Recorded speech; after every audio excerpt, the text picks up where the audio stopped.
density. You know, the DEXA scan that you're looking for osteoporosis, osteopenia, in white, black, and Mexican American men and women with a maximum bone density achieved when levels were over 40. Not 30, but 40. And there was a stepwise increase in bone mineral density as you went up on the scale of serum vitamin D. Deficiencies of calcium and vitamin D in utero in childhood may prevent maximum deposition of calcium in the skeleton and lead to the classic signs of rickets, which is the bowed legs. You can get the rickety rosary of the cartilages that attach the ribs, you know, to the sternum. In a similar deficiency, if it occurs in adults, the condition is termed osteomalacia and may be associated with isolated or generalized bone pain. People just hurt. You know, they have body aches and pains. And so here are some skeletal consequences in infants and children. We talked about the rickets. If in adults, severe, you can get proximal muscle weakness, bone pain, and this osteomalacia. We'll talk about this. I'll define this a little bit better. Adults, less severe, you can activate the parathyroid hormone activity, which then increases bone turnover and progressive loss of bone mineral density, which leads to first osteopenia, not enough of normal bone, and then finally just gross inadequacy of the bone substance and an increased risk of fragility fractures. Now, osteomalacia is a little bit different than osteoporosis. Here, you get inadequate calcification of the bone matrix. It's not nicely calcified. There is what is this term, the osteoid seams, which this occurs, there is inadequate ripening. You just can't lay down enough calcium there on the normal bone matrix to get the normal bone structure. And this is usually seen when these levels of vitamin D are less than 10. Osteoporosis, on the other hand, is a deficiency of bone tissue per unit volume, but the structural integrity of the bone seems to be normal. In other words, there's just less normal bone, okay? The bone is normal both by chemical and histological criteria.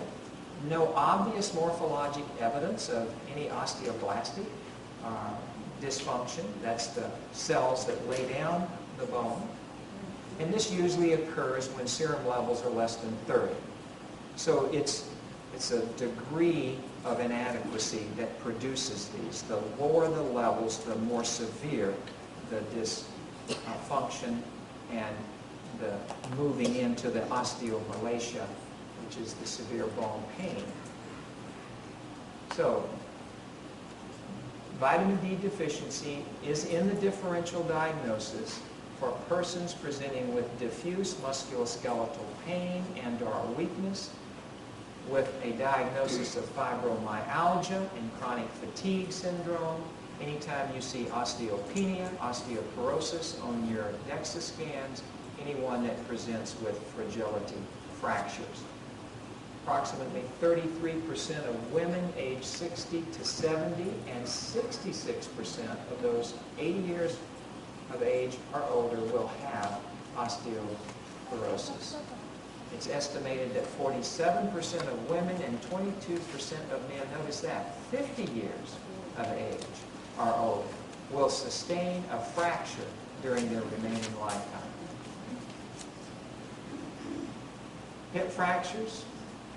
One study reported that if those with Medicare benefits use appropriate doses of calcium and vitamin D, almost 776,000 hospitalizations for hip fractures could be avoided over 5 years. Reducing hospital stays would have saved about $16 billion. So it's just a public health problem, isn't it? We're just not getting enough of the vitamin D. Here's a study that showed when they supplemented French women with 1,200 milligrams of calcium and 800 international units of D3 for 3 years, the risk of hip fractures was reduced by almost a half. The risk of non-vertebral fractures by about a third.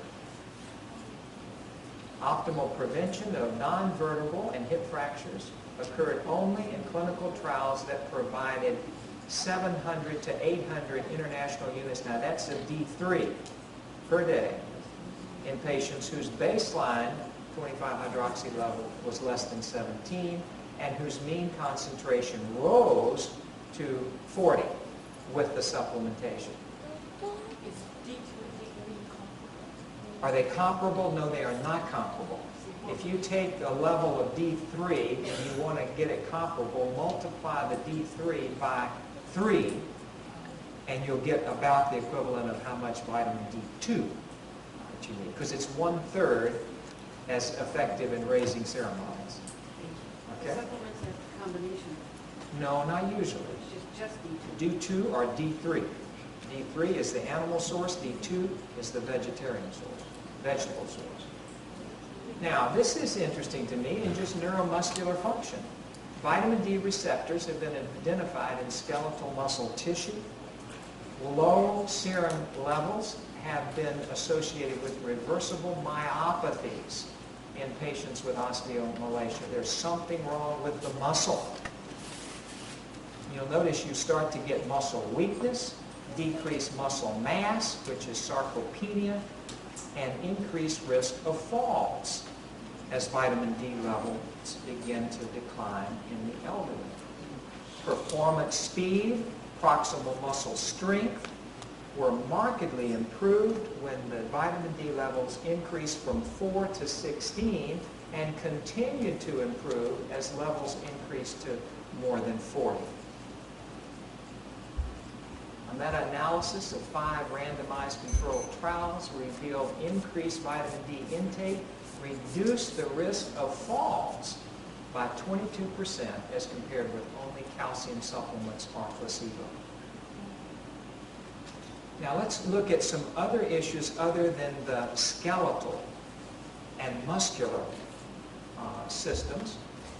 Vitamin D receptor is a steroid hormone, nuclear receptor that binds the 1,25-hydroxy, which is calcitriol, with high affinity and mediates transcriptional gene regulation. In other words, it just stimulates these genes to do certain things that we're going to talk about.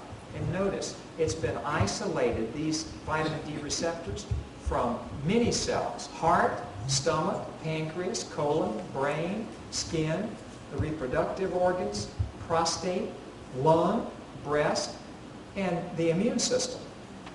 And this will make sense when we look at the effect of vitamin D in these different systems. Infectious diseases, one of the most important genes which vitamin D upregulates is that for cathelicidin. It is a naturally occurring broad-spectrum antibiotic or antimicrobial agent that protects the body from attack by viruses and bacteria. The body normally produces this. In these types of white blood cells, they're called macrophages and monocytes, when they were exposed to the TB organism, they would upregulate the vitamin D receptor gene and the 25-hydroxy. This is an enzyme that produces the 125 vitamin D3, and it results in the synthesis of this particular substance, cathelicidin, which is capable of destroying Mycobacterium tuberculosis. Remember in the old TB sanitariums, where did you put the patients? In the sunshine, and they got better, you see.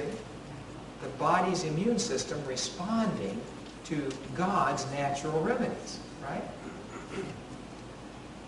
But when the levels fall below 20, the monocytes and the macrophages they can't initiate this immune response, and this